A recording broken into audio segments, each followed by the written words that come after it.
What's good, everybody? Welcome into another episode of Land Grant Podcast Network's I-80 football show. As always, I'm your host, Jordan. I'm here with my co-host, Dante. Yes, sir. How you doing, man? I'm doing all right. New year. Mm. I don't really do the whole New Year, New Me thing. I saw this video that I thought was really interesting.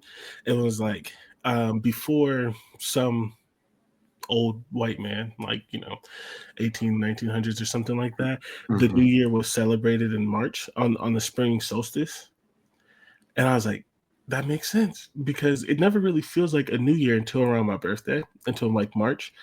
And like pretending that like right after Christmas, you're gonna make all of these like life changes, and just gonna be like a new person isn't realistic.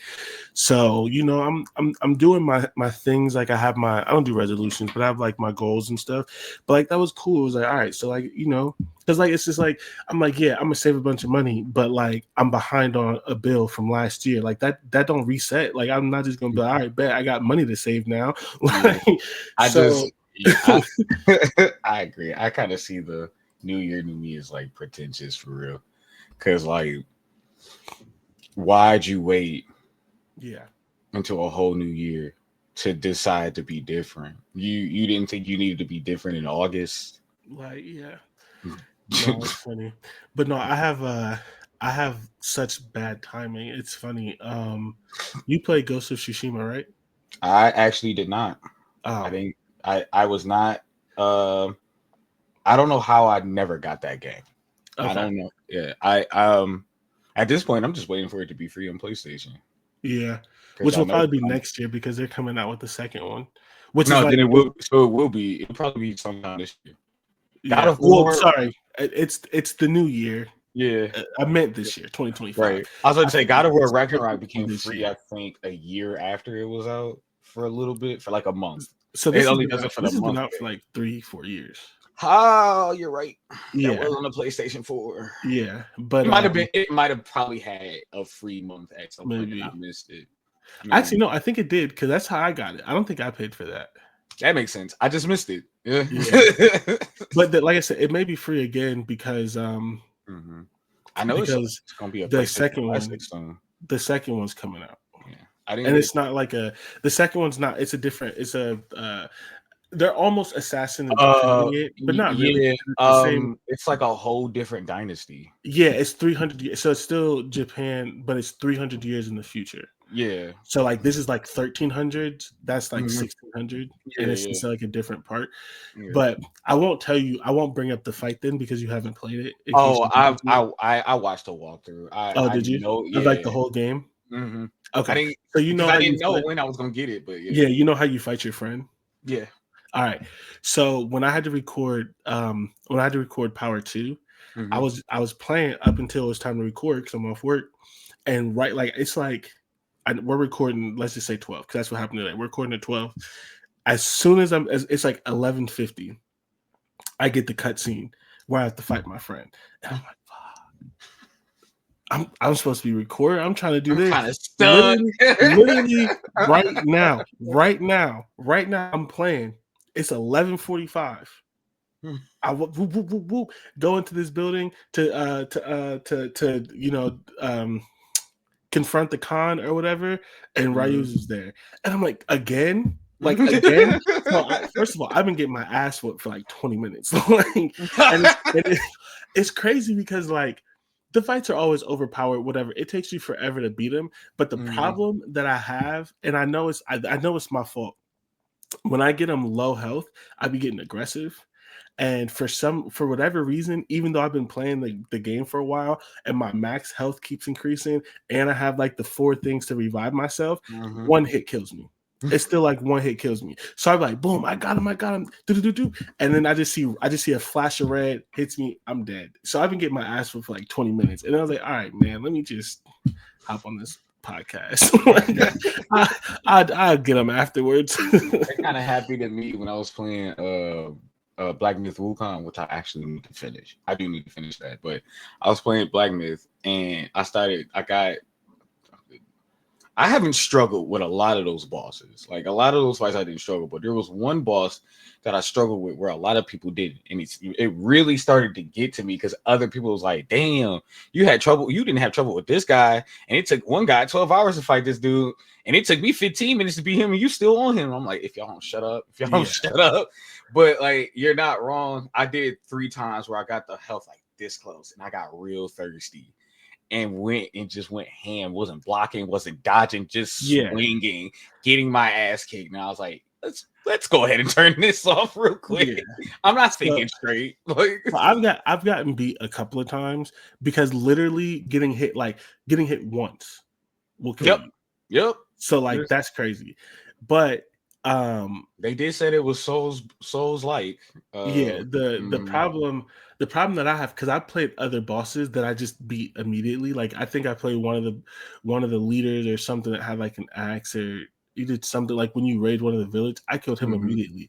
The problem that I'm recognizing in this game is Ryuzu and the Straw Hats are just the regular ones are hard as fuck to beat. Just because their sword play is overpowered, and so like if they hit you at all, even the regular ones, they can kill you. Where like even like the big dudes with like the guns and the cannons and stuff, they'll hit you, you'll fly away, and like you can recover because they do so many like combinations. If the combo hits you once, you can't block in the middle of it, and you're done. Which is weird because I know I'm pretty sure. You hit them with a combo. That's how I be They're dying. Blocking in the middle. Yeah. They're blocking in the middle of it. That's how I be dying. And it's just a thing with animation, right? So like I be mid combo and I see a flash of red. I'm like, how is he? But I'm trying to dive out the way, but it's finishing out my combo. It's finishing out the combo. It's like how I'm in the middle of a combo and somehow you still getting a move off. Like there's no. Yeah. Sometimes it's just like with game development, you're like, there should be reaction to me hitting this character. Right. There's reaction to me getting hit because if I get hit in the middle of my combo stops. But they can kill me in the middle of my combo. Yeah, or they'll have a combo you can't block, dodge, nothing. You like, well, I got tagged once. Oh well. The Straw Hats will have a combo. And I've counted it because it pisses me off, where it is 6 moves. And the game slides to you. So even if you're dodging, like they're not doing. Don't tell me it's a row. Wait. It's a tracking combo. So it's a tracking sword combo? Yes. I might not play that game. Yes, bro. And I'm telling you, it is 6 moves. And I'm like ducking and dodging, and they just keep sliding to me. And so what happens is every once in a while, I'll be like mid spin, like mid dive and spin, and I dodge 5 of them, and I'm mid spin, and the 6th one hits me in the back, and I'm dead. And I'm just like, come on, bro! Like 6 moves. There's a guy in Black Myth Wukong like that. He has a tracking combo with a full field AoE. And I'm like, where am I supposed to go? Where am I supposed to go? Yeah, bro. Yeah, so it's No, I just thought you're going like, am I bad at games or are they bad at creating them? I don't know anymore. Because like this is like I'm all right at this game. Like I've really been whooping this dude's ass, and he catches me once when his health is at the lowest, and it's a wrap. Now all of a sudden he becomes super Broly. Like what? Like what is going on? It's crazy. But yeah, I just thought that's why I hate Sephiroth to this day. But also that's why I don't even really like. I don't always play these types of games and stuff because it's just like. I mean, but this game is cool. I'm not gonna hold you. No, it looked cool when I watched people play it. I wanted to play it. I meant to ask Brandon to borrow his several times. He's played it like 4 or 5 times and beat it. So, oh wow, no, it's pretty fun. I would say the hardest thing for me, and this is also why I don't play shooting games. The hardest thing for me is using the bow, and it's just because like Assassin's Creed, the bow it's sort of hard, but you can like slow it down, and it's like it's just a straight shot, right? Like no matter where it's at, like if you aim it and you hit him, you hit him. So because of that, they make it like if you don't slow down time, at least for me, like you're not hitting nobody. But in this one, it's more like shooting games where you have to range it.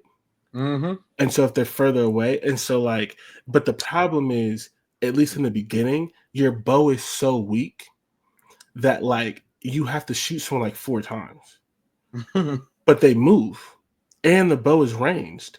So like I shoot somebody, hit them twice, and then it's done, and they're still alive. But now they moving, they shooting back at me. Other people then found out I'm there, and I'm just like, what is the point of even using this bow? Yeah, I've only used in the bow, and was that Assassin's Creed Origin? So the most recent Assassin's Creed that I played is Valhalla. Mm. I know. And then I haven't played Valhalla or anything, but I think it's Valhalla is also Origins. fun. Origins is the one I used the bow on, and that's just I like playing Assassin's Creed because I like playing stealthy in games. So Yeah. I will sit there and wait and watch your whole movement for about 30 minutes before I can figure out who I can pick off one by one. So I'm not getting jumped because I know that bow sucks sometimes. Like Yeah. I have a clip where I literally walk around, wait for one guy to get away, headshot, walk away, and just keep trying to do that. Because if I miss, I'm done. I'm done if I miss. Bro, this is my singular greatest achievement playing video games, and I've never been able to do it again. One of the Hitman video games, I don't remember which one, but there's a level where you're at a house, and I cleared that entire house in stealth. Didn't get caught, didn't get hit once, killed everybody. And most of the time I did it, I was literally just outside the window, and I was able to call them into the room, and I would kill them from outside the window, or I'd hop in the room. And then when people would come outside, I'd kill them. And I cleared the entire house, didn't die once, didn't get caught, didn't get spotted. It is my single greatest achievement. It took me forever because once I was in it, I was like, "Yeah, I'm just gonna sit here. Like this is crazy." Like Oh yeah, stealth takes a I'm minute. like, I was in a groove. I'm like, "Yeah, all right, bet." Like, and then I tried to do it again, nowhere close. It is like the single greatest thing that I've done in a video game. Because I'm not patient, and that's the other thing with some of these games. I don't be patient. This is why it took me so long to play this game, because it had like the stealth and stuff, and I'd be like, "Bro, I don't want to do that." I've had some stealth stuff. It's funny too because that's where I think game design is a little off because I've done that in games. Took out a whole house, took out a whole whatever in stealth. Get to the part where you need to get to, and then you have to escape, and you're like, where did all these henchmen come from? Yeah. I killed everybody. Literally, I know I killed everybody. I know I killed everyone. You just artificially added more people for this end story part. Like, yeah, be for real. I should be able to walk out of here. Have you ever played the Mafia games? No. The reason being is that I heard they're extremely repetitive. Like I know games can be repetitive. There's like a game cycle, or whatever. But their mission, whatever, it was almost close to Assassin's Creed repetitive, where it's like that, especially that first Assassin's Creed. I don't know if you ever played the first Assassin's Creed. It's been a while. Yeah, every mission is the same. Yeah, I heard that about the Mafia games, and that's when I was like, I'm good. I won't play a game long enough to figure out if it's good or not because of stuff like that. That's why I never played what's that video game where it's like a post-apocalyptic but with robots? Horizon Zero Dawn. I don't even think I've heard of that one. It does get both games won Game of the Year. That's why I tell you this all the time. I'm not a gamer. I tell anyone that I have a game. I am not a gamer. Don't like that is I'm not. It's cool. I know that about myself. Whatchamacallit, Mafia does get a little repetitive, but they're still. I played all three of them. They're still some of my favorite games. I hear they're good games. It's just, but they do get a little repetitive. Yeah, it's just the gameplay is extremely repetitive. Like gets repetitive, and I could get bored that way because it's like I just did this. Like Far Cry, any of the Far Cry games, it is not that repetitive, but I do. Yeah, Far Cry is very, very, very, very. Yeah, like I've gotten bored with Far Cry, and I'm like, I can't even get to the because what was I've, it, 3 or 4 that I've everybody loves and talks about that it's one villain. 3. That's not even the main villain of the game. Yeah, it's Yeah, 3. 3 is 3. the only one I've ever been able to play and finish. Couldn't Because the finish other it. ones, I'm like, yeah, I can't do. Couldn't finish it. Especially since I played Assassin's Creed and stuff like that. I was like, I'm tired of climbing towers. I'm tired of it. Yeah. Yeah. So yeah. That's yeah. No, I feel that. Okay, so we're gonna take a quick break for the ads. We don't have a whole lot to talk about. We're gonna talk about the the games. 'Cause I think almost all of the Big Ten games are done except the teams Yes. in the playoffs. We'll obviously recap the playoffs, and then we don't typically talk about other games, but since it hasn't happened yet, maybe we'll talk a little bit if we have time about Georgia Notre Dame. So we will be right back after the ad break.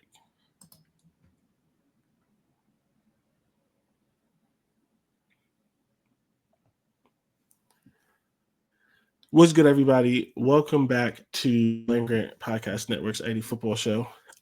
So Dante, did you? I don't know why I'm going to ask this, but I'm going to ask anyway. Did you watch any of the bowl games? A few of them. Which ones did you watch, or do you just want to run down the list? I watched. Did you see USC Texas A&M? No, that one was on late. Okay, that one I did not see. It. So what ended up happening, right, is that I was looking. Every time I would go to YouTube TV. Like, there's definitely a Big Ten bowl game on, right? And I would look, and it wouldn't. There no, wasn't. they were almost all on the 31st. There were 4 on the 31st. So I only caught one. And like I literally kept looking. I'm like, there's one on, right? Didn't know. And then when it got to a point where I was like, I'm done looking because there's not a game on. And then I ended up missing most of the games. I did not see USC play Texas A&M. That game was also on at 10:30. It was actually a pretty solid game. Wow. So we won't spend a whole lot of time on this, but I do have I think something is very funny. So I want to highlight the Big Ten SEC matchups where the Big Ten's currently 4-1. USC, who was 6-6 and was awful in the Big Ten, beat Texas A&M 35-31. That means this season, the season that they had a bad year in the Big Ten, they beat Texas A&M and LSU. Iowa lost to Missouri 27-24, but if you would have asked anyone going into that game, that wouldn't have been close. And Iowa should have won that game. They gave it up in the end. This is one of those things where, like, if this was the Iowa defense of last year, they would have killed them, but their defense just isn't as good. I think they had a penalty or two. I don't know. Are you saying this year's offense? Okay. Yeah. Like, this Iowa defense is a full step down from what they typically have. Still good, but not great. No, definitely not last year's offense. This offense with their average defense that they typically have. But I mean, still, that was a good game. A lot of people didn't expect that. Also, I know you can't pick bowl games for like stupid things like uniforms and things like that. I never want to see Iowa and Missouri play. That is like, I remember I said that last week. I said, why did they do that? They're the same colors. The only difference is that Missouri's yellow is a tad darker. Yeah, and they wear different helmets because Iowa always does the black helmets, and I don't think Missouri does black helmets. At least not always. Not that game. I hope they didn't. Because like Missouri's yellow is this. And Iowa's yellow is a lot brighter. Yeah, but it's just no. And the funniest one of them all is Michigan beat Alabama. There's a lot of field goals in that game.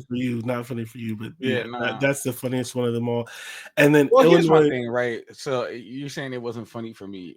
The thing about this team, especially like this Alabama season, I had no real big expectations for Alabama. 3-4 L's was crazy, but this is kind of what I expected. You losing your legendary coach has been there 20 years, maybe less, something crazy, like that. But me and you were like, wait, 2012 is when he got hired. Yeah, 22 years, something like that. Yes, 2006, right? 7. Let's because he was at LSU, but he was on the Bama side of that LSU Bama national championship game that was like 9-6, right? Something like that, yeah. And that was in like 2008 or 9. So he's because he was there with Julio, and Julio was 2006. So yeah, it was He got 2007. he took the job in 2007 and almost 20 years. Almost. It was Yeah, 2007 to 2023. So yeah, like yeah, almost 20 years. You so you lost the stable, you lost some players, you lost coaches. Like yeah. it made sense. The fact that they literally made a bowl game, I didn't think we would make a bowl game. I'm not I gonna lie didn't. to you. I didn't think y'all would be that bad. This is about what I expected. But the funny thing is also like me and you, like I think we're pretty good at reading context clues. And I said it all year. Nick Saban doesn't retire if he thinks he can win a national championship. He knew this team was going to be bad.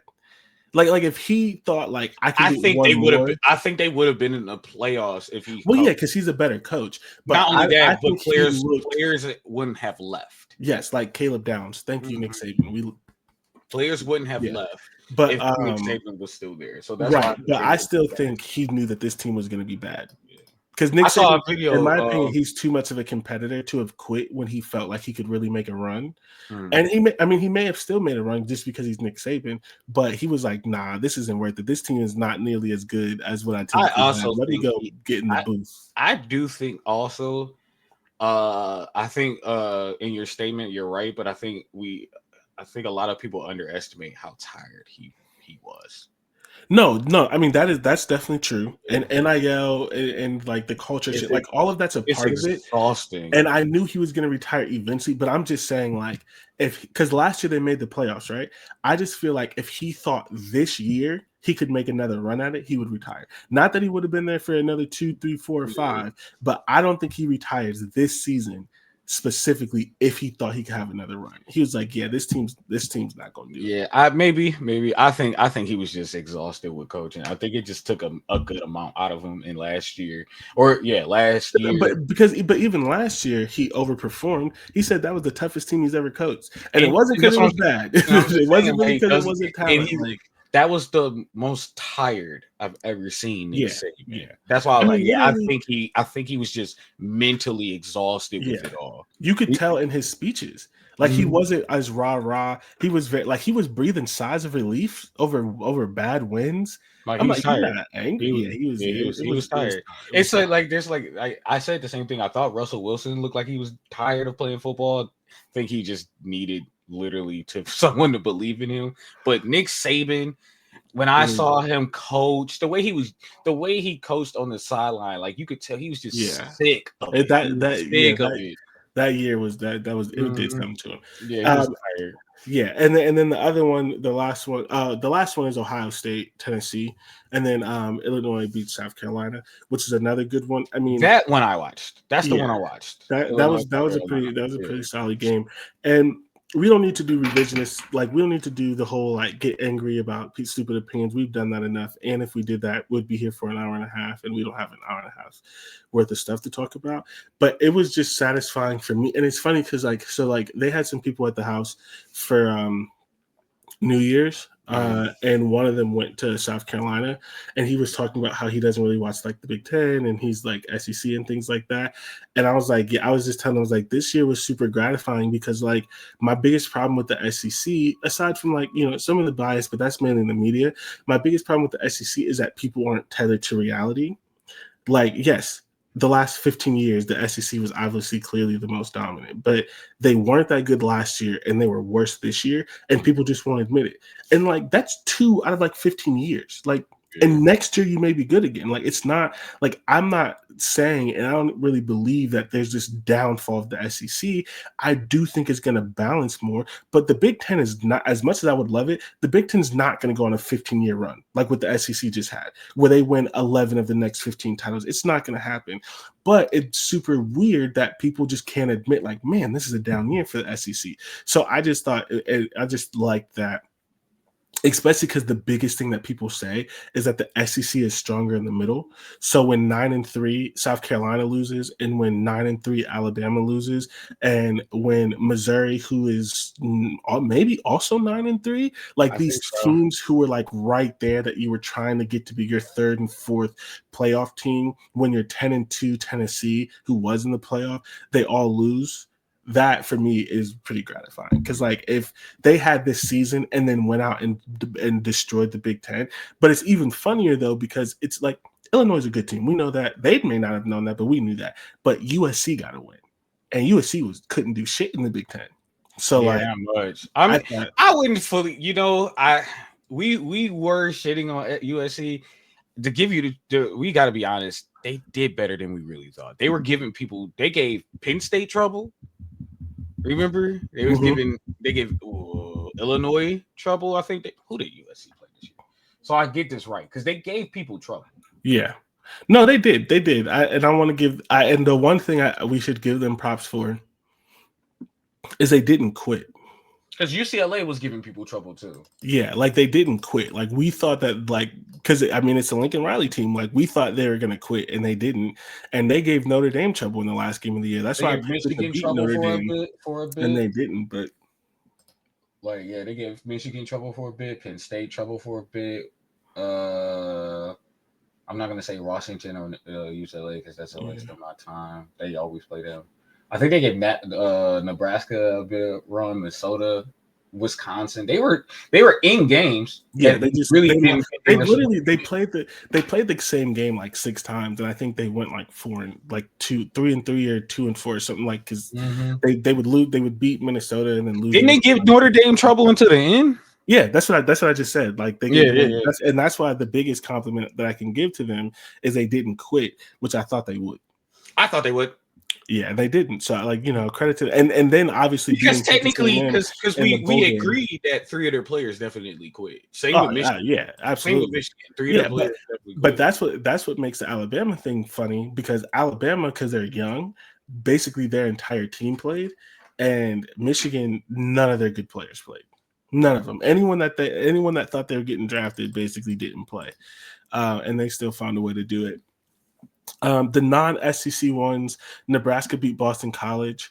That was a good game in a bad way. Like it wasn't like a super entertaining game, but like it had its moments. Nebraska was up. Let me see if I can do math. They were up 20-2 or something like that, and then Boston College scored a touchdown. And then they block a kick, scored another touchdown, and I think they like missed a 2-point conversion or something like that. And like Nebraska ended up having to have like a pretty good drive to like run out the clock because they had no momentum. Boston College scored like 2 touchdowns in like 3 minutes, and that's the game that I went to because that game was at Yankee Stadium, so I was at that game. I want to give a lot of props to Nebraska fans. I already knew that they had a good fan base. I mean, and their sellout streak is a little fluky towards the end. Like they've been doing some things with the numbers can maintain the streak. But even if it hasn't been official, they've still been 80 to 90% like legitimately selling out their stadium for like 100 or something crazy straight games, including when they hadn't made a bowl game in 6 years. And there was a lot of them in New York. And like, there are a lot, like Ohio State, right? There are a lot of teams that you can say, like, oh, of course, Ohio State graduates are in New York. Of course, Notre Dame or whatever. Like, I don't believe that there's that many Nebraska graduates in New York. I genuinely think that they traveled for that game. It's a good school academic wise, and a lot of people when they go business or some majors and stuff like that, they go to New York.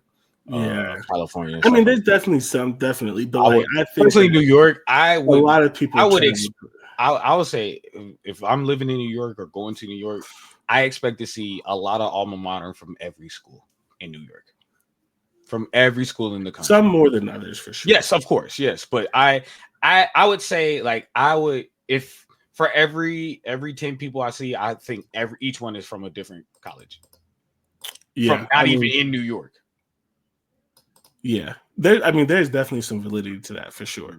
A lot of schools have like themed bars and stuff out here, and alumni associations and stuff. But either way, there was enough fans where like people definitely traveled in for that game, and it makes sense because this was their first bowl game in 8 years. So, shout out to Nebraska fans; they were pretty fun, and it was I like going to games where I don't have any like what did it not say? Where I don't have any You have no stake in the stake. game. Thank you. I don't have any stake in the game because I just got to get there and like watch and like observe the fans and stuff. And the fans were cool. I mean, they were nice. It was like or whatever. Same with the BC fans, which is a much closer. You can do that on a train, but that was cool.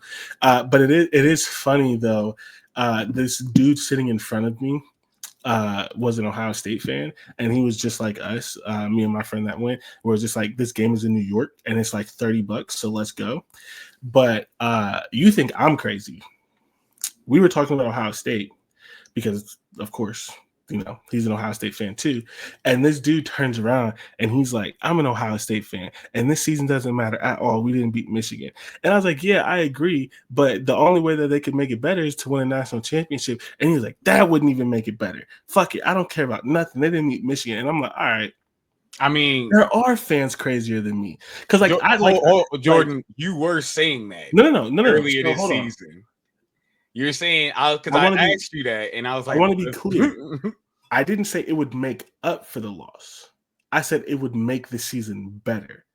It would just be a really bad thing and a really good thing. To this dude, like he said, he's like, I don't even care. I don't want to. He's like, I don't even want them in the playoffs. I've never said that.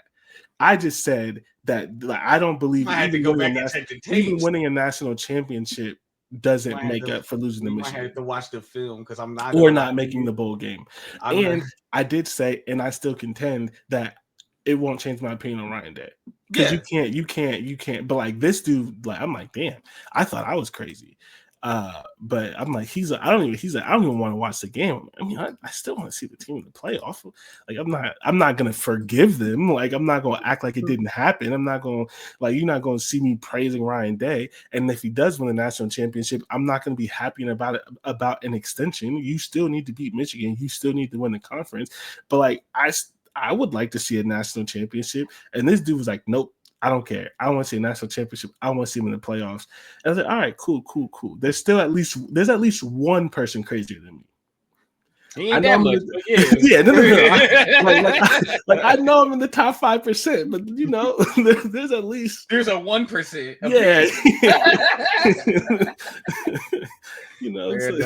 Fair enough. Oh God. I was about to say you already knew that.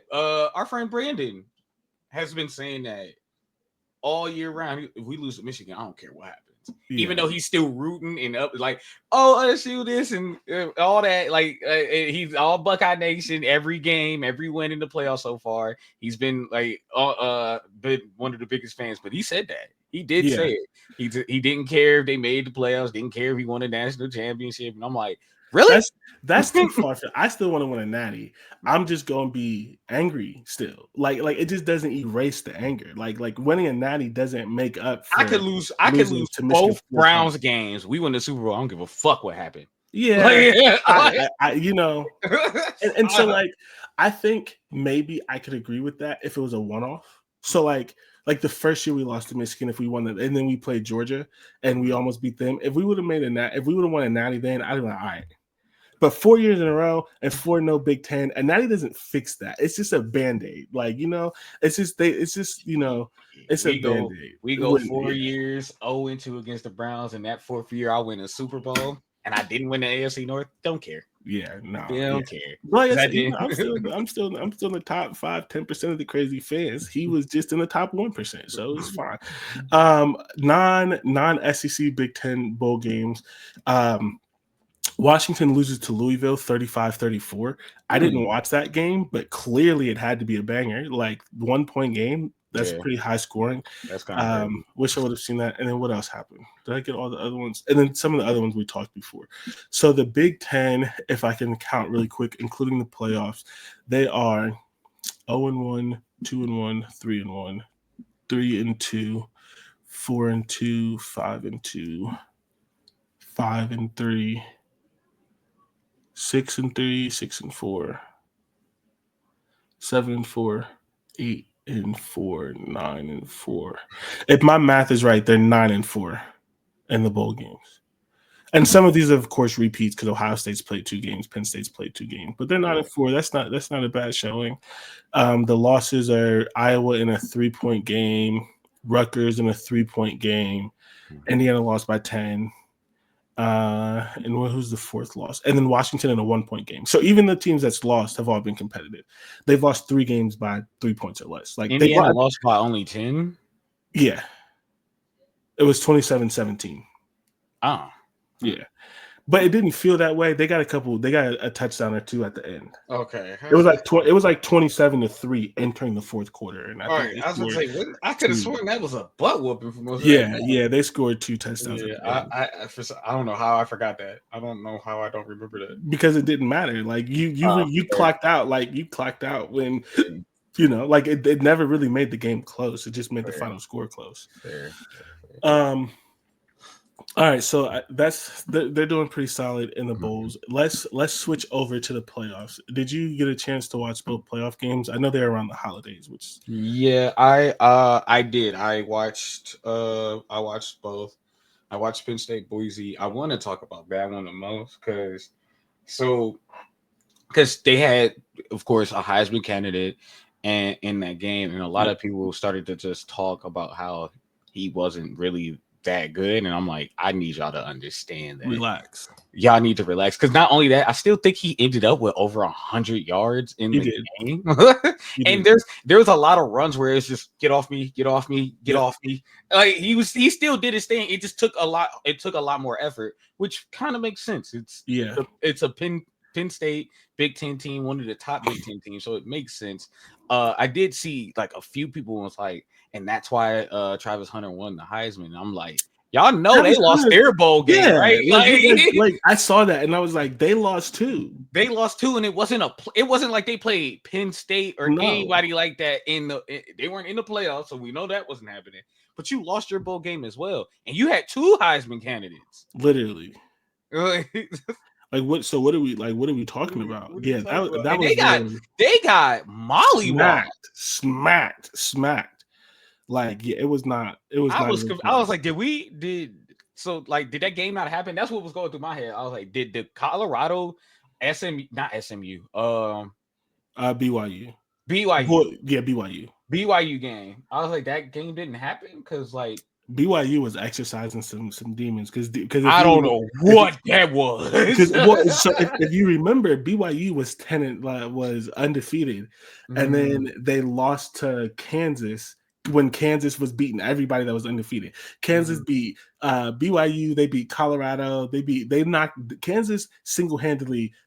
Changed the fortune of the entire conference because they just started smacking teams. Oh, they were and then they went into the they were 11-1. They went into the conference championship game against Arizona State and I think they just played a bad game and lost that one. So they were like on the brink of being in the playoffs. And then Arizona State got the bye, so BYU would have got the bye too. So they were on the chance of getting a bye in the playoffs, and then they didn't. So they said Colorado. Nah. We got to show y'all that we actually a good team. We stumbled a little bit, but that was crazy, and that's why I was saying like especially there was a play, the running back. I think it wasn't even first and goal, but they were in the red zone. I think they were like on the 12-yard line. The running back goes right through everybody, right through defensive linemen and linebackers. So it's just like one other linebacker, Shador, and another corner. Shador is the last one to make the tackle. He was the first one there. Made no sense. And so I was like Heisman candidate, folks. Because again, I don't know what he did. Travis. You said Shador. Yeah. Travis Hunter. My fault. It just, that game was crazy. The Boise State game, I'm very, very surprised by Penn State. Yes. So this offensive explosion the past 5 weeks, I believe, has been insane. I think ever since Ohio State. I say they played much better on offense since the Ohio State game. I'll give you that, yes. They, in my opinion, they did not play good on offense against SMU, but when your defense gives you 2 pick sixes and then takes the ball away and gives it to you on like the 20-yard line, you don't need to play that great. But they played good in this one. I mean, they played great in this one. Their running game was unstoppable. I'm literally watching Aston Genty do nothing. Like, and this is how I knew this game was going to be bad. So Aston Genty gets like stuffed like 2 times on the first drive. Mm-hmm. And then Penn State gets the ball, and like their first or second play is like a 20-yard run. Mm-hmm. And I'm like, y'all running better than Aston-Genti? And I think Oof. I think it was that play, and then they followed it up with another like 15-yard run. They just Yeah. And I was running like, it out. well, I Oh said, yeah. well, if y'all gonna be able to run like this, because that's the thing. Everyone was like, oh, Penn State is gonna be able to pass the ball because Boise's corners aren't that good, and like they weren't. And Penn State's wide receivers played better than they had in other games. Like they weren't able to get some things in the passing games that they can't normally get. But it was when they started out running, and it was immediately so they categorize explosive runs as runs more than 10 yards. 10 Passes yards. are 14 yards and run is I 10. think passes are 20 yards, so that's an explosive play, and rushes is No, they lowered it. It's like 14 or 15. It's not 20 anymore. Yeah. Wow. But runs are like 10, and they What have we change two. the definition? You know what? I don't care. I don't care. They had I like don't. either they changed it or, but yeah, it doesn't matter. All the articles it doesn't matter. They had 2 or 3 explosive runs after Aston had nothing, and I was like, ooh. And so one of the things that I noticed in this game, they scored, got the ball back, and started right back yeah, where they right, just big run after big run, big run. I was like, there's nothing you can do as Aston-Genti if your defense is just giving up big runs like that and scores, because I'm not going to see the ball that much now. No, and despite the final score, like Boise did have a couple of chances to make this game closer, and like we said this that Boise's quarterback is better than you think. Like, not that he's good. Not that he's great, but if you focus solely on the run, he'll be able to pass. But the other thing that we said is it won't matter if he doesn't have time. And before Abdul Carter got hurt, that boy was feasting. That boy was in the backfield. Yeah, it was like, I think the whole halftime highlights was just him. Yes, he didn't show anything else. Yeah, it's just him in the backfield every single time, which confused me because I think as a coach, you get 4 times to be in my backfield before I start double teaming you. I'm not having my tackle. I'm not having my tackle go one-on-one over and over again. Especially, I remember this, like it's right here. There was a play. He didn't get the sack. But I think he got the quarterback got the ball out just in time. But the tackle stepped back twice. Dude went right by him, and he just went. Yeah. I actually know the play that you're talking about. You kind of just went, I was like, get him off the fucking field. I actually know the play that you're talking about. I was so mad because he didn't try. And it was still the first quarter. It was only the second drive. And he gave up. The other thing with that too is like he's not a good run defender in the same way that Micah Parsons isn't a good run defender, who they always compare him to because he's small at his size. If you don't throw some double teams at him in the run game, tire him out. Even if you're not going to get the yards, at least hit him. To double team, send a tight end at him so that he's tired and maybe he's not as quick. And then the thing that I always hate, because Ohio State does this sometimes. I get why they do it, but I just personally would never do it. When you run plays away from the good defensive end, but you leave them unblocked because you're like, oh, this is an outside zone. And I'm like, he's fast enough and good enough to catch up. Like, I don't understand. And it's like they teach this in high school football. If you're unblocked, you take 2 steps and you turn and you sprint down the line. You don't even shuffle anymore. Like if once you know that the quarterback's not coming, you sprint straight down the line because the running back's in the backfield. So you're like, this is how directions, this is how angles, this is how math works. If I'm running straight and you're running at an angle, and we're going to the same place, and I'm fast, I'm gonna beat you to that point. And so you got to tackle in the backfield. Especially since when you're running away from him, and your rest of your offensive line isn't really blocking that well either. Yeah. So you're running away to more traffic, right? Because there's not a huge hole for him to just hit immediately, so he has to take a couple of steps to figure it out. And everyone, like people, oh, you don't need to block because they pretend that the QB run fake will hold that guy. But your quarterback doesn't run. You need to do split zone for those of you who don't know. Man, listen, I said the same thing about Russell Wilson. Why are we running read options with a quarterback that does not want to run. Yeah, Like, yeah. They need to run split zone. For those of you who don't know what split zone is, it's when you leave a guy unblocked, but you bring typically a tight end, sometimes a fullback. You bring a guy from the other side. It's almost like you bring a guy from the other side to him. So you leave him unblocked, but you bring someone across the formation to hit it's him. usually a lot of times it's a tight end that's Or so what? Yeah, You need to do that. You need to do that. Like you can't give him a free play to just run down the line because that's the run he's gonna make. But if you run at him, he may not. He's a little undersized, whatever. So it's just like, that Boise's left tackle wasn't trying. Like, yeah, it just as soon as he got that first sack, he was like, "Oh, I'm about to get cooked for the rest of the game."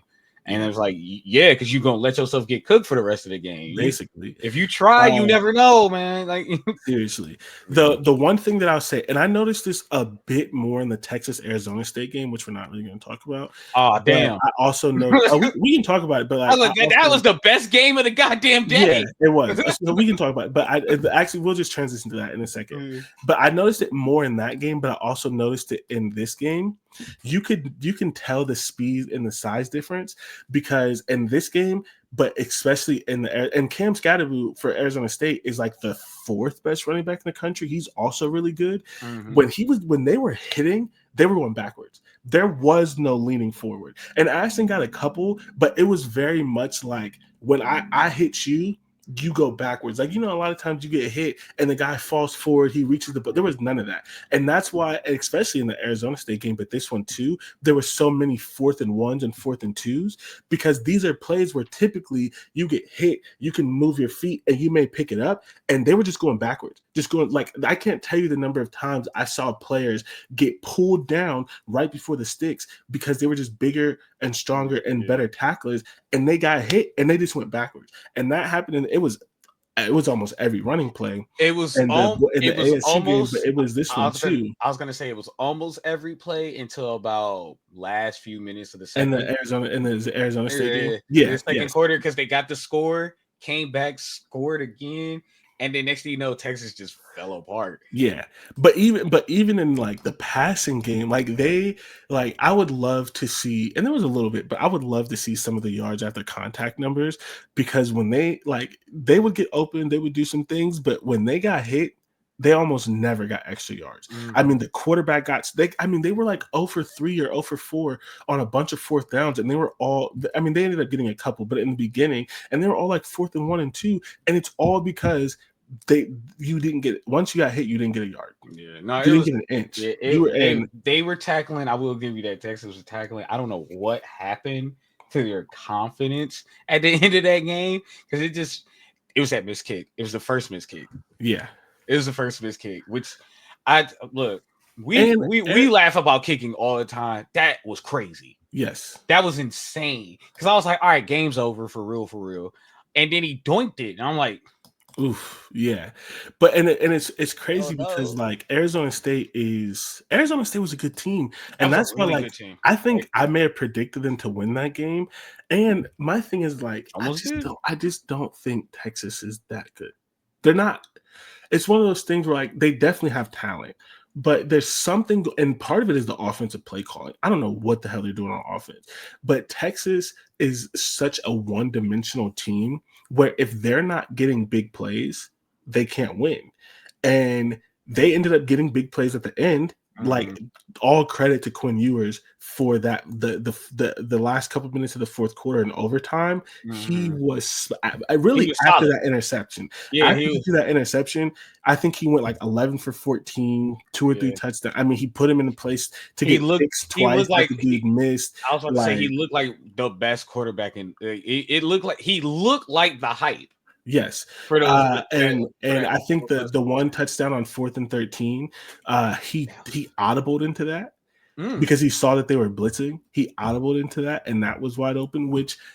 And everyone knows I'm not a drop 8 guy. I still wouldn't have dropped 8, but you should have played just regular zone. Why did you? And especially because they had blitzed before and hadn't got to him. I think they maybe had 1 or 2 sacks, but it wasn't off of blitzes. Texas has one of the best offensive lines in the country. So you sent 6-7 guys and got nowhere. And he just layered it in between your two safeties because there was nobody there. I would not have called that. I wouldn't do drop 8 because you got to get some pressure. And if you're gonna blitz, bring 4. Like bring 4. Like that's the perfect time that you do like simulated pressure. For those of you who don't know, it's when you look like you're gonna blitz, but you still only bring 4 guys. A blitz is technically when you bring 5 or more. So like a simulated pressure is you'll bring a linebacker or a corner, but you'll drop out the defensive end. So it's still 4 people, but it's confusing because it's not traditional. Do that, or just bring 5. They brought like 6 or 7, and they ended up losing the game because of it. But it's just like, yeah, no. But I mean, shout out. I also think they might have been a bit exhausted. To get back in, because at least I say Scotterbrew. If one more minute he's dying on it. He was gonna die on that. I was honestly scared for him. Yeah. Right. Anytime he did something, just cut. He's on his knees. He's just on his knees, or the touchdown itself. He literally is begging for someone to pick him up off the ground because he can't do it himself anymore. And it's crazy. So like it's crazy because I was watching in the beginning, and I'm like, I've seen Arizona State play. Why is he so tired? And then you hear the report that he asked for liquids, and then you hear the report that he was throwing that. I'm like, something is wrong. Like something is like seriously wrong with him. That doesn't happen because again, the thing is like that report and all that throwing up doesn't happen until the second quarter, and it's almost the end of the second quarter. So like for the first quarter, was he? I think he was sick. He had to be, because I noticed, because I was like, he was tapping out some more, and you can see, like, you can tell when people are breathing heavy, or when he took, and he's their best player, so they were always showing the video on the sidelines, and he was just like, just head back, mouth open. I'm like, bro, what happened on? And then I saw the report, and I'm like, oh no, something's like. I thought he wasn't gonna play anymore. Wrong, yeah. I thought he wasn't gonna come play anymore. And next thing you know, he throws a touchdown pass, and you're like, and then he had one of the best games I've ever seen. Over 100 yards rushing, 80 yards receiving, a 40-yard touchdown. Like I'm honestly sad that like they don't get to play another game. Yeah. Like, and I don't like. It got to a point where when he threw the touchdown, I wanted to see him play again. Like when he threw that touchdown pass, I was like, "Come on, come on, Sun Devils, come on!" And I was like, "Come on!" And then he throws the pick. I was like, "Let's go!" Like, Do you ever see a stat that is so disgusting? It just makes you realize how different players are. Mm-hmm. Do you remember when they showed they're like he's the first running back to have, he's only the second running back to ever have 1,500 yards rushing and 500 yards receiving. Mm-hmm. And his stats were like him and Christian are the only two. Right. Mm-hmm. But his stats were like 1,560 rushing yards. Christian McCaffrey was like 20 something, 22,000 something. 22,000. It was like 20. I saw the number. I was like, why are we talking about this, bro? Yeah, no, that's what I'm saying. It was like literally, it was like he barely hit 15 and 5. And I don't want to say that like it's a bad thing. That's a great season. But when you put it next to McCaffrey, and it was 2,200 rushing yards and 780 receiving they made yards, Christian McCaffrey look like Wilt Chamberlain. No, I'm saying, like, bro, don't like, do this. Don't do this. What's the name? It has this many 30-point games. Wilt Chamberlain, though. Yeah, but I was like, don't do that, man. Because I'm like, 15 and 5 is a great season. I was like, 15 and 5 is a great season. But then you see, and it's literally. It made me go, damn! I watched that live and still don't remember him having that much. Like, no, it was crazy. It's literally like the Cat Williams joke. A 300 looks like a phantom till the phantom pulls up. Like, dude had a great season, but please don't compare it to McCaffrey, because what McCaffrey did also that year made me disgusting. feel disgusting. Right after that, they showed his in-game like yardage, and he was like, he has more total yards than Texas does. As a team. Yes. He's like, he has more total yards than Texas, and everybody's like, I believe it. It's like, you don't have to. They're showing you. Like, And so this is the one thing that I'll say, and I feel like I'm uniquely positioned to say this because Ohio State loses games like this all the time. Please, please, please take special teams seriously. Special teams loses you games. They lost that game because, and it went to overtime because Texas special teams ended up being bad, but ultimately they lost that game because they gave up a punt return touchdown and they missed 2 kicks before the third quarter. That's a 13-point swing right there. You win that game. They had more yards. They were better. I mean, like They were better, really. up until like 5 minutes in the fourth quarter and overtime, they had held Texas under like 100 yards after the first drive. The first drive, Texas scored in 2 plays because, like I said, they're only good when they get big plays. So you and then they did have to get, what was it, 20 to go up 24-7. That was a good drive. 24-8. That was a long good drive. Yeah, the one where Quinn runs it in. I think so. It was after Arizona. It was right after Arizona scored, and they got but that was like later. That was like later in the fourth. That's when Quinn started being good. That was like later in the fourth. Because remember, Arizona scored their first touchdowns right before half, right? Or their first touchdown was right before half. Texas.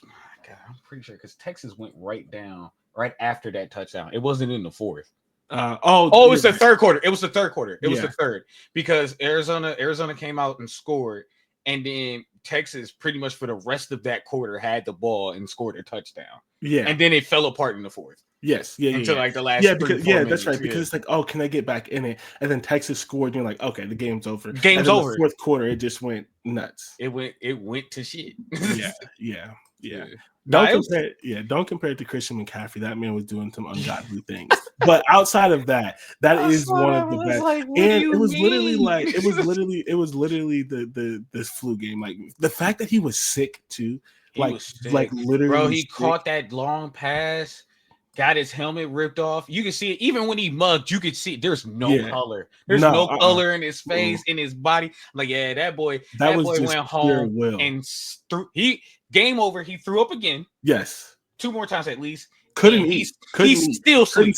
Couldn't put nothing on his. He is currently still asleep right now. And he got an IV. I promise. I know he got an IV. He didn't wake up yet. No, because I know I wouldn't have. No, that was a great performance. It was a great performance. Yeah, he put one of the best individual performances I've seen in a long time. Yeah, seriously. But yeah, I do want to give credit. To Quinn.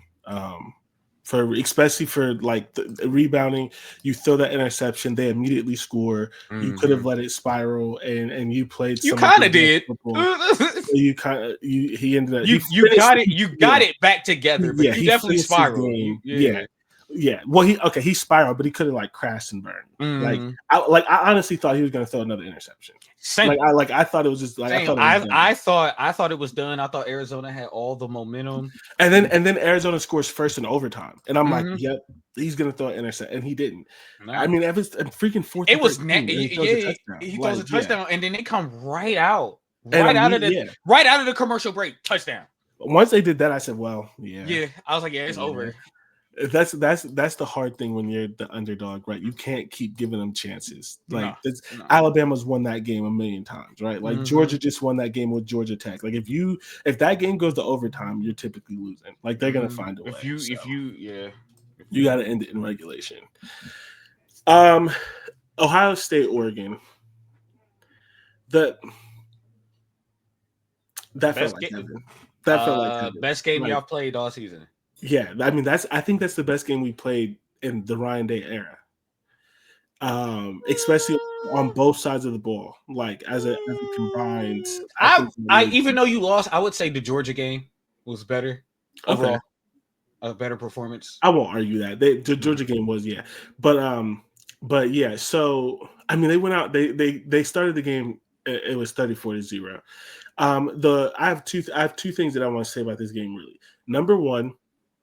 I understand I may be in the top 5-10% of lunatics or whatever, but at the end of the season, even regular fans were mad. You were not even a fan, and you were mad.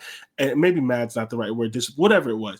But this is why we get so upset with Ohio State. No, none of us predicted or expected to blow out Oregon, but we always knew it was a possibility. Literally in the first game, I said there are 3 potentials in this game. Ohio State blows them out, Ohio State wins close, or Oregon wins close.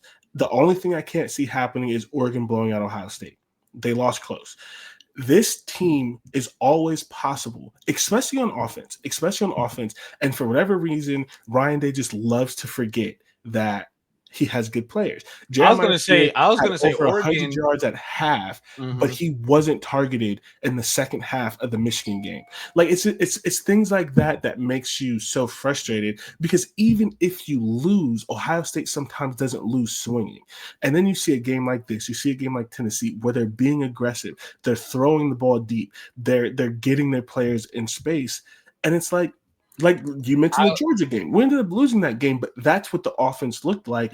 And then you see games like Michigan where they just don't throw deep at all. I was And gonna it's just that's say, what makes it so frustrating. Oregon looked like Ohio State in the Michigan game. It looked Yes. like they weren't Yes. really prepared for this game. And I would say, I think I will have to say, I think Oregon had too much time off. So I think I said this maybe on the other podcast, and I was like, because Sometimes that bye gets in the yeah, way. I think Nick Saban said it, and I was like, man, if Saban said it, that may be true. A bunch of people were saying, if I can guarantee that I win the first game, I want to play the first game. I don't want the bye. It's like yes, like obviously, Bill like Belichick used to say that a lot. yeah, Even though he it's used to just get it all the time, he yeah. didn't like the bye. He It's doesn't just like the bye. if I know, obviously, right, if you don't know you're gonna win or if you're super injured, but like if I know I'm going to win the first game, I want the first game. I want to Mhm. play. I want to be fresh. I don't want 3 weeks off. And everyone says, "Oh, 3 weeks to get healthy and all these kind of things." It's too much time. A lot of time. Um, That's way too much time. and and I remember saying this, and one thing that I saw Especially on since y'all don't tackle and practice. You don't yeah, practice for real. Yeah, that's too much. one of the things that I saw a bunch of people saying that to me was just totally not true. Oregon fans were saying, I literally saw someone say, "We already beat Ohio State when we played a B- game." I said, "Oregon, that's the best game you played all year." Like that was not like Oregon was trying to downplay the game, and I'm like, I still Ohio I'll State. say this. I'll say this. I do agree with them. I think it was. I agree with both of you. I think it was their best game of the year, and I still think it was a B+ performance. I think that team could put out a better performance, just never did. I That's fair. That's fair. Mhm, I'll agree with that. That's fair. mhm. So the other thing that happened that I disagreed with is Jeff Swartz, who played for the Chiefs. Who went to Oregon. He's I mean, he's not Hall of Fame good, but like he played like 10 years, really good offensive lineman. He said on a podcast, he said Oregon has more room to get better than Ohio State does. I said, no, you don't. The From biggest from issue, after the Ohio State, the first game, or just after yes, this game? the first game. Oh, okay, okay. And my thing is that's not true. The only issue you had in that game is you missed a player to injury. He did come back, but he didn't do anything. So that's a plus. And you missed maybe two players to injury. I think there was a wide receiver who didn't play, and then a defensive end, Jordan Birch. And then you lost a player because he spit on someone. I said Yeah, that was so dumb. Ohio State I was had no sacks, almost no pressure. Denzel Burke, the corner, played the worst game of his entire career. He gave up 160 yards and 2 touchdowns by himself. Will Howard fumbled a snap. Quinshon Judkins lost a fumble for the first time in his career. Legitimately the first time in his career. And it was a defensive tackle just ripping the ball out of his arms. Ohio State made a lot of mistakes in that game. So to say that Ohio State didn't have more room to improve was mind blowing. Still didn't predict this, but this is why Ohio State fans get mad because this is a possibility. And if Ohio State played half this good in the first game, they probably win by 3. Playing this good, it's a blowout. But like if they played half this good, because they did play good. I'm not saying they didn't. Jeremiah Smith had like 120 yards and a touchdown or 2. They played good on offense. Like I'm not saying Ohio State played bad. I'm saying they made a lot of mistakes.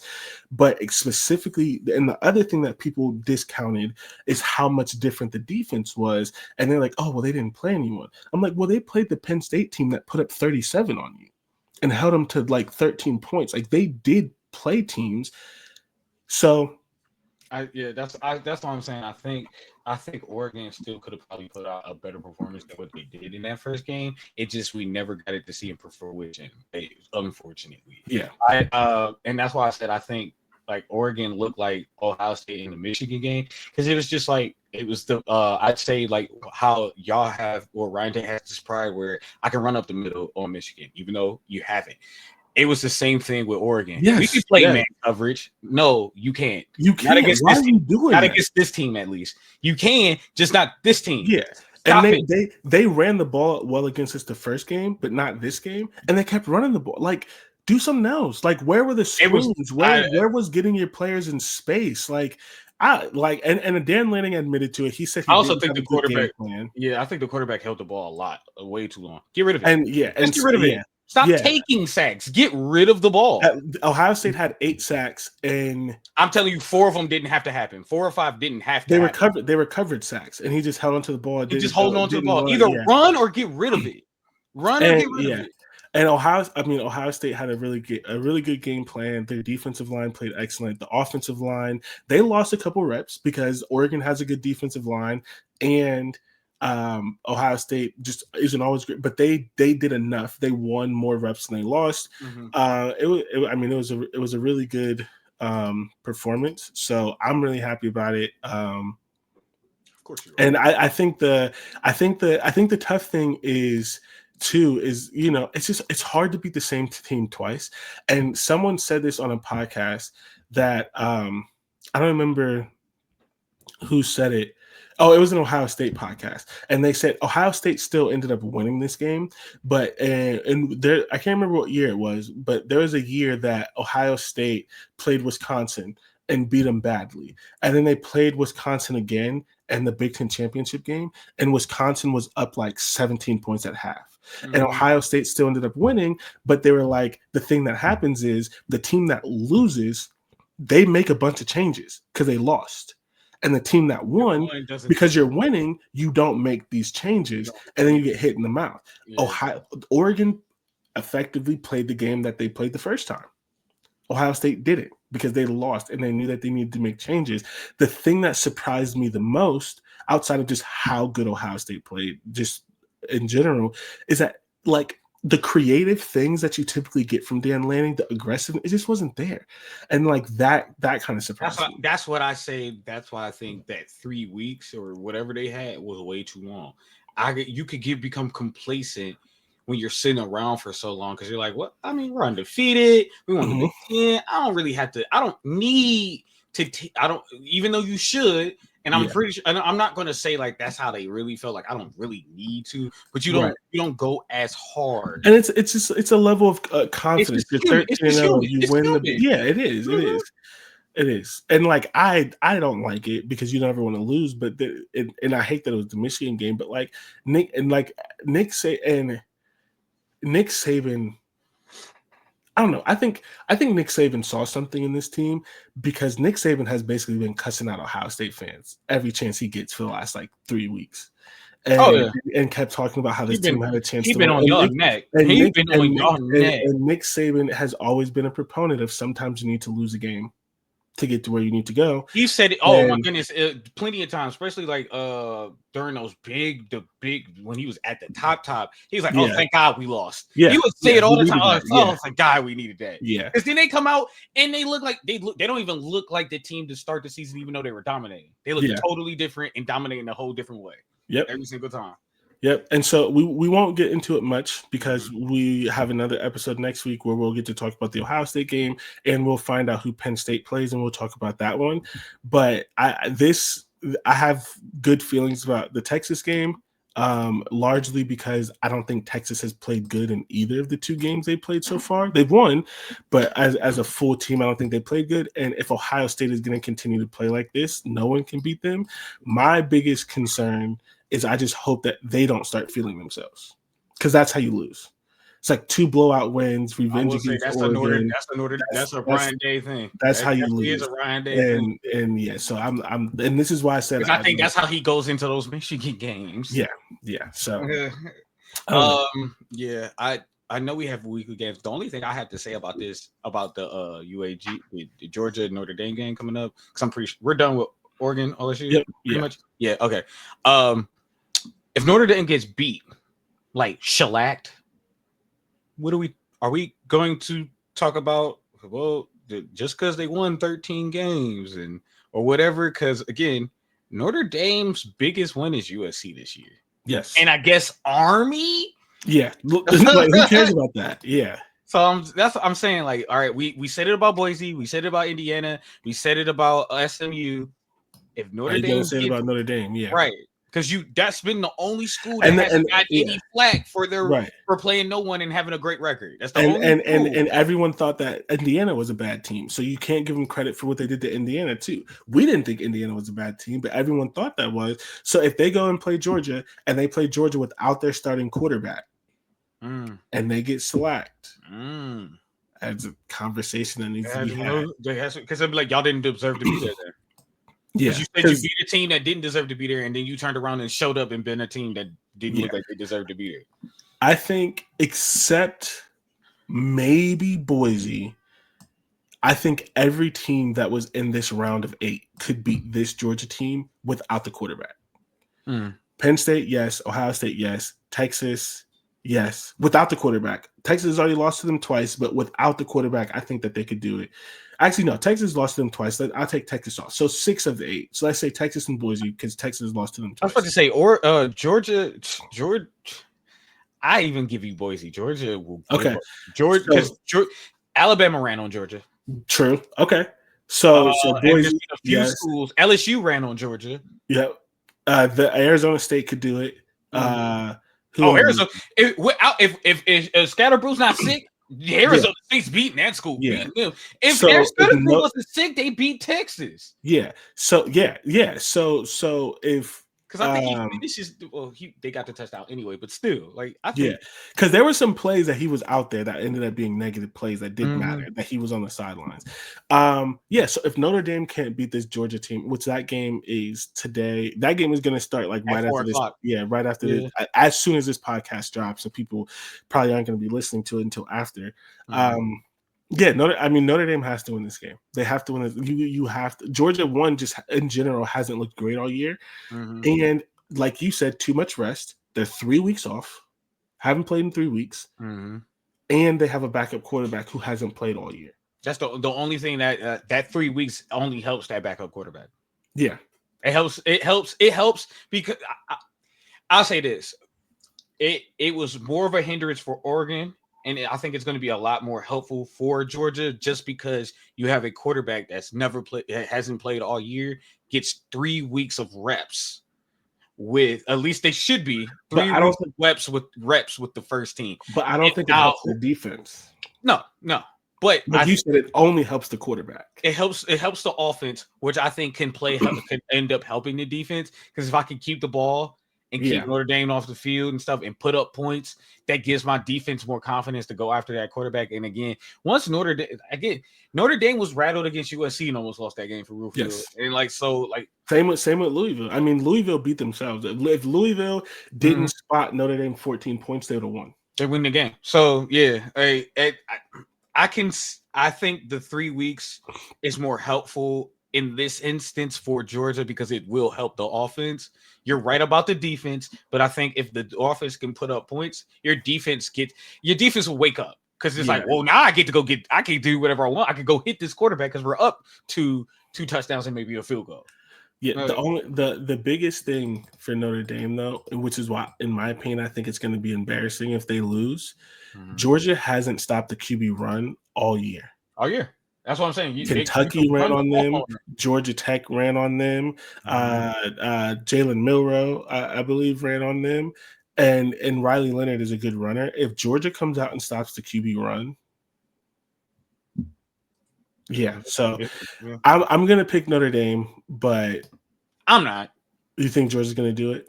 I think so. I don't think again, if we're going to talk about I will say this: all the schools they did complain about and say they didn't play anybody has lost. Notre Dame has not played anyone. That's it. Oof, that's a good point. Yeah, that's a good point. What's good? It's interesting, which maybe we'll talk about next week, but only if Notre Dame wins.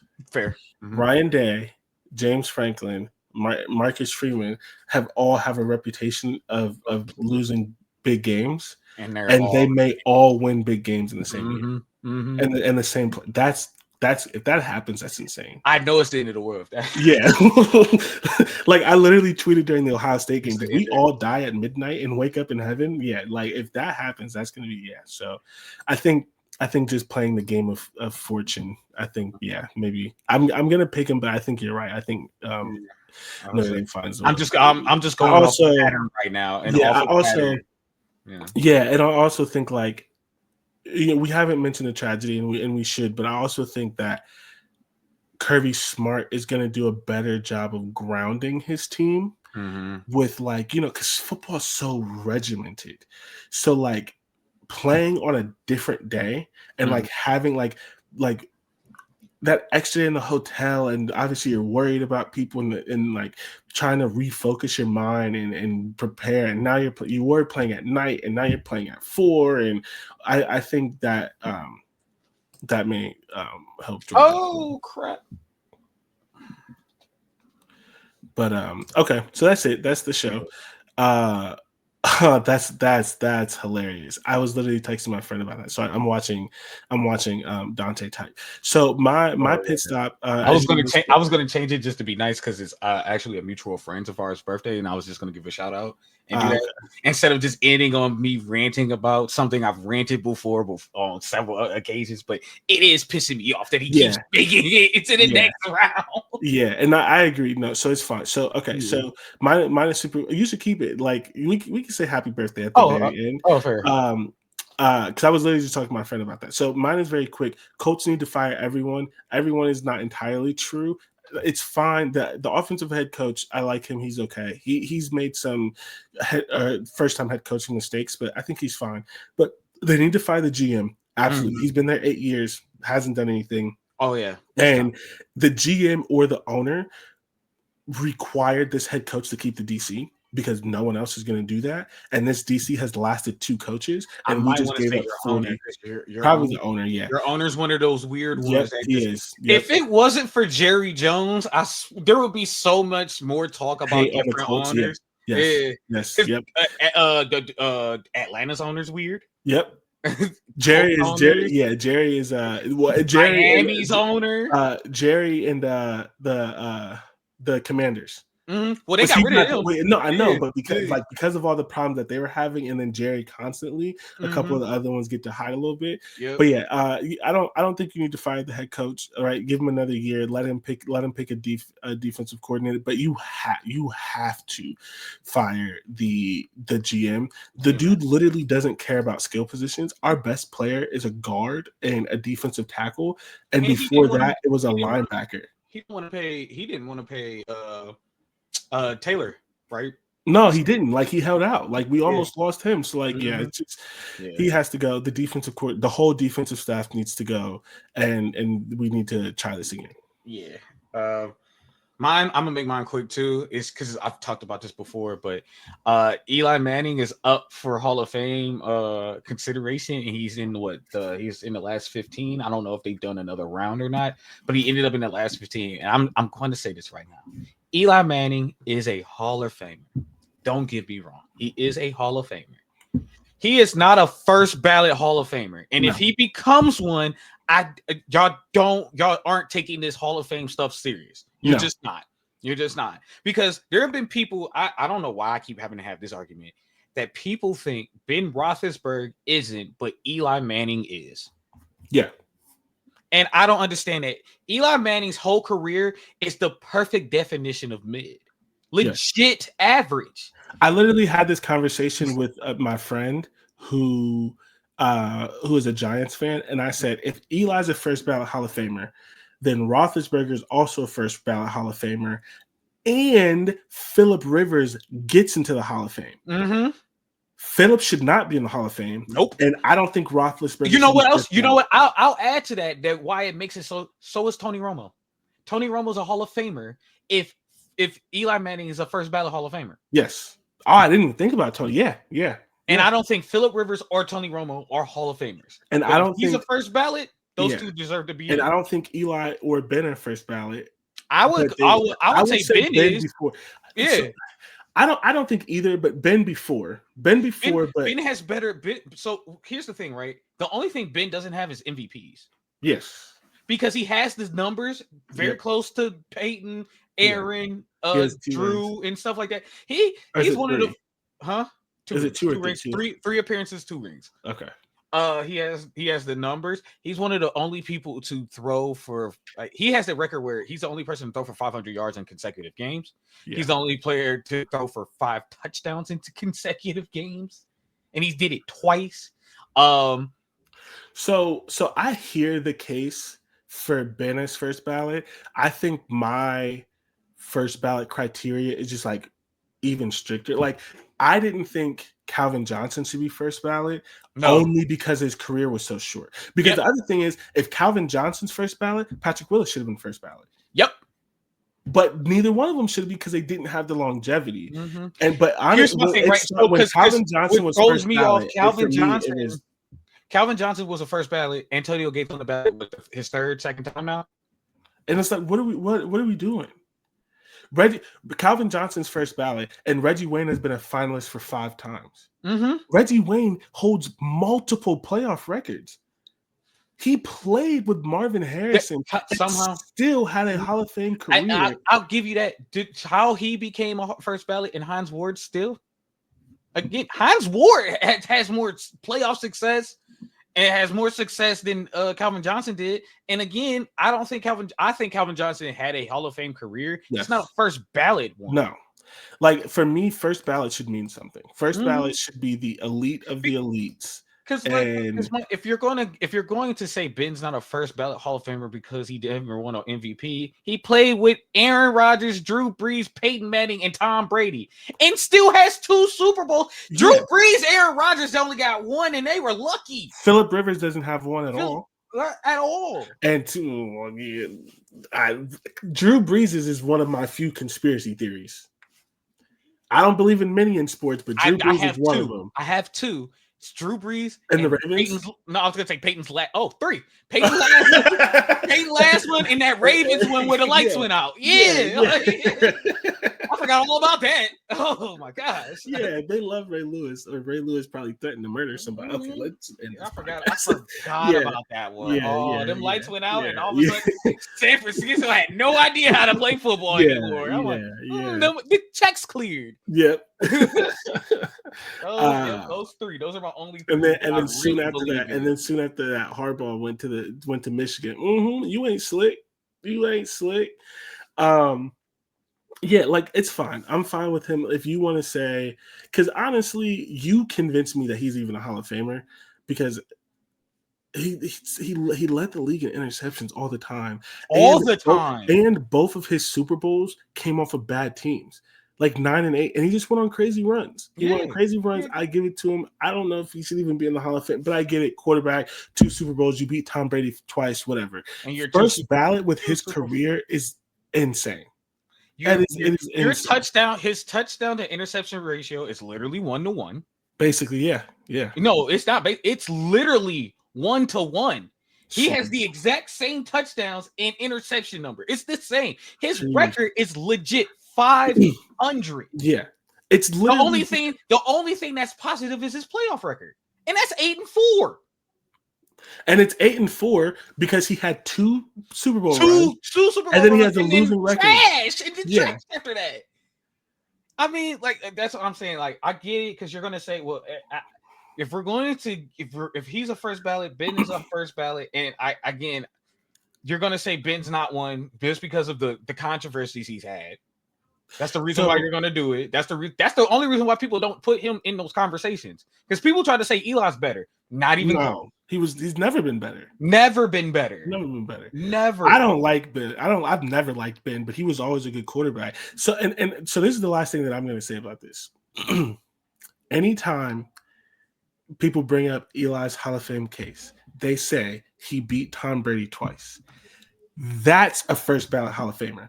When you are so good that other people's Hall of Fame cases rest on beating you, that should be what a first ballot Hall of Famer is.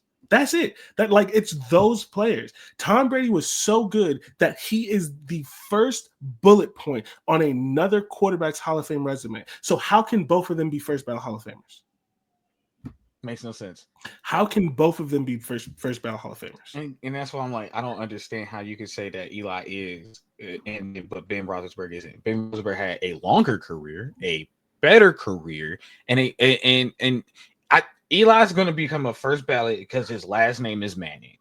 Yes. And he beat Tom Brady twice, but he's not I'm sorry, he's not a first ballot Hall of Famer. Because if he is, y'all better not say nothing about Ben getting in next year. Because I think he's on the ballot next year. If not, it's 2 years from now. I forgot when he retired. I think it may be 2. Yeah, but he played a lot longer than. Wait, yeah, no, he played like two more years. I think longer than Eli. Didn't he get benched his last year? Who? Ben? Ben. No.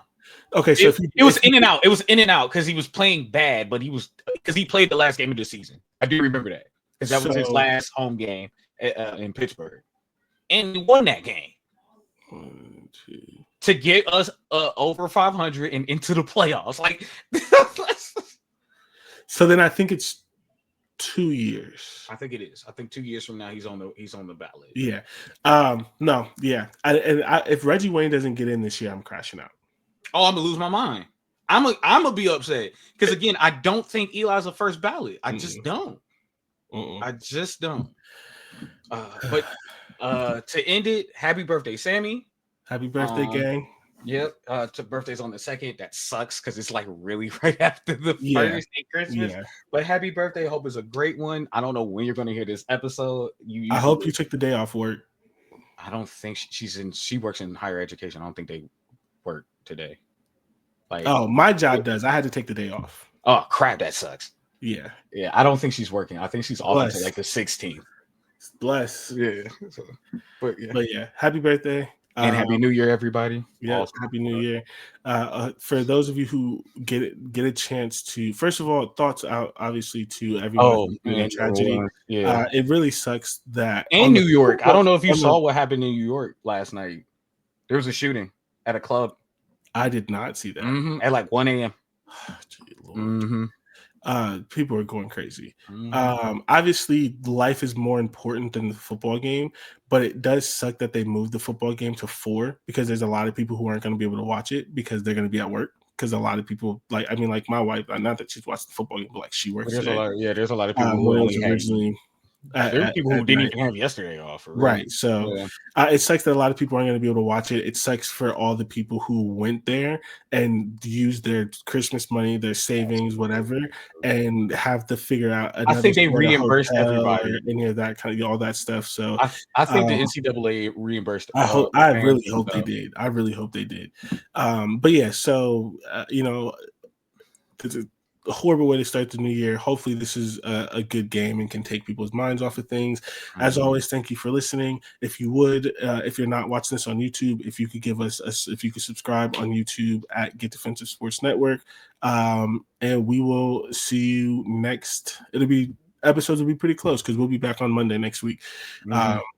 I mean, it won't be close. It's still going to just drop on the Thursday. Yeah, it's close for us because we're recording on Thursday and dropping on Thursday because of the games. But we have to do a back-to-back because we'll record on Sunday or Monday. But whatever. We'll catch you next week. Thanks for listening as always.